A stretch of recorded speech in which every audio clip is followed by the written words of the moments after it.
बलात्कार, इन घटनाओं पर कभी कभार शोर होता है, लोग आक्रोश करते हैं, मीडिया सक्रिय हो जाती है, सरकारें और कोर्ट सख्त हो जाते हैं, लेकिन अपराध रुकने की बजाय अपनी गति से चलते चले जाते हैं। महिलाओं के बाद अगर कोई इन घटनाओं का सबसे ज़्यादा शिकार होता है वो होते हैं छोटे बच्चे। स्कूल, पड़ोस, ट्यूशन और कई बार घर के अंदर इन बच्चों के साथ वो घिनौनी हरकतें होती है जिसका दर्द एक मासूम अपनी पूरी जिंदगी महसूस करता है।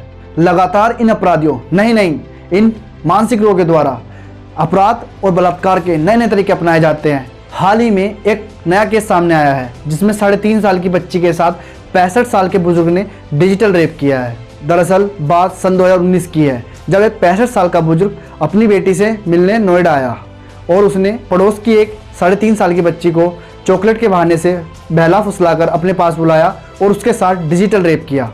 मासूम जब चीखी चिल्लाई तो उसकी आवाज़ सुनकर आस पड़ोस के लोग इकट्ठा हुए और जब उन्हें घटना का पता चला तो उनके पैरों की नीचे से जमीन खिसक गई। लेकिन तब तक मौकाए वारदात से वह व्यक्ति भाग चुका था। बाद में मेडिकल जांच द्वारा डिजिटल रेप की पुष्टि की गई। अंततः 30 अगस्त सन 2022 को 3 साल के लंबे संघर्ष के बाद उस व्यक्ति को पोक्सो एक्ट और आईपीसी की धारा 375 के तहत उम्र कैद की सजा सुनाई गई। साथ ही 50,000 रुपये का जुर्माना भी लगाया गया। अब आपके माइंड में एक सवाल आ रहा होगा कि आखिर डिजिटल रेप है क्या। डिजिटल रेप का सीधा सा मतलब अगर बताया जाए तो डिजिटल रेप 2 शब्दों से मिलकर बना है, डिजिटल प्लस रेप। रेप तो आप भली भांति जानते हैं। डिजिटल का यहाँ अर्थ है डिजिट से। डिजिट के 2 अर्थ होते हैं, एक होता है नंबर और दूसरा होता है उंगली, अंगूठा या पैर का अंगूठा।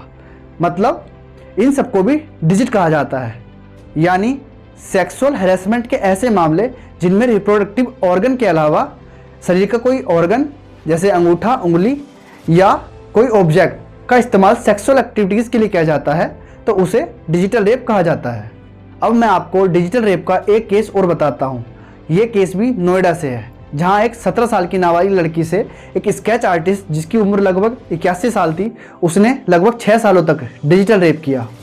दरअसल वह व्यक्ति लड़की के पिता का दोस्त था जिसके घर वह लड़की अच्छी शिक्षा पाने के लिए आई थी, लेकिन उसने उसका गलत फ़ायदा उठाया और लगभग 6 सालों तक 2015 से 21 तक वह उसके साथ डिजिटल रेप करता रहा, जब तक कि उस लड़की ने इसकी जानकारी पुलिस को नहीं दी। शिकायत के आधार पर पुलिस ने आईपीसी की धारा 376, 323, 506 और पोक्सो एक्ट की धारा 5 और 6 के तहत मुकदमा दर्ज किया और उसे सजा दी। दरअसल दिसंबर 2012 से पहले डिजिटल रेप की कोई कानूनी परिभाषा नहीं थी और ये बलात्कार की श्रेणी में नहीं आता था, लेकिन निर्भया केस के बाद बलात्कार की परिभाषा को फिर से परिभाषित किया गया और डिजिटल रेप को भी रेप की कैटेगरी में शामिल किया गया। वैसे तो डिजिटल रेप का कोई भी लड़की या महिला शिकार हो सकती है, लेकिन इसका सबसे ज़्यादा खतरा छोटी बच्ची या अबोध बालक पर रहता है, क्योंकि कई बार छोटी बच्ची यह समझ ही नहीं पाती कि यह उसके साथ क्या हो रहा है। इसलिए भारत में अभी भी डिजिटल रेप के मामले बेहद कम दर्ज होते हैं। जबकि आंकड़ों को देखा जाए तो 2020 में 2600 से ज़्यादा केस दर्ज हुए थे जो कि 18 साल से कम उम्र की लड़कियों के थे, जो कि टोटल का 10% है। हालांकि कानून की नज़र में रेप और डिजिटल रेप में कोई फ़र्क नहीं है, दोनों के लिए समान सज़ा का प्रावधान है। अब सवाल यह उठता है कि आखिर कब तक देश में ऐसी घटनाएं होती रहेंगी और हमारी इसके प्रति क्या जिम्मेदारी है और हम इन घटनाओं से कैसे बच सकते हैं, या कम से कम कैसे हम अपने बच्चों को इन घटनाओं के प्रति सजग बना सकते हैं। ठीक है, अपराधी को सज़ा मिल जाती है, लेकिन हर तीसरे महीने में एक नया केस आ जाता है। आखिर कब तक? क्या हम पुरुष प्रधान देश में रहते हैं जहां आज भी पुरुषों को महान माना जाता है?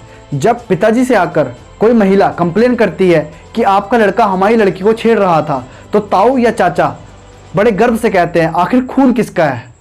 क्या इस तरह की सोच ही इन चीज़ों के लिए जिम्मेदार नहीं? या आप रास्ते से जा रहे हैं और आपके सामने कोई मन चला से किसी लड़की को छेड़ कर चला जाए और आप चुप खड़े देखते रहें और आगे बढ़ जाएं? क्या इस तरह की हरकतें इन चीज़ों को बढ़ावा नहीं देती?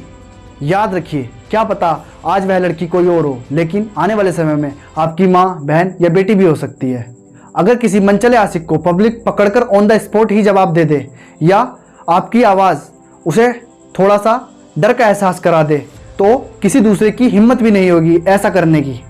अपने बच्चों को समझाएं, अगर बेटा है तो उसको औरत की इज्जत करना सिखाएं और बेटी है तो उसे गुड टच और बैड टच के बारे में अंतर समझाएं। लेकिन साथ ही यह बात भी सच है कि कुछ मानसिक रोगियों का कोई इलाज नहीं है। इनके लिए कड़े कानून बनाने चाहिए ताकि आने वाले समय में कोई ऐसी हरकतें करने से पहले 100 बार सोचे। अगर आपने NCERT पढ़ी होगी तो उसके लास्ट पेज पर भी एक चाइल्ड हेल्पलाइन नंबर लिखा रहता है 1098। इस नंबर पर कॉल करके आप अपनी प्रॉब्लम बता सकते हैं।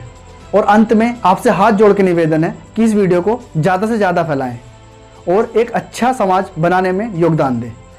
धन्यवाद। जय हिंद, जय भारत।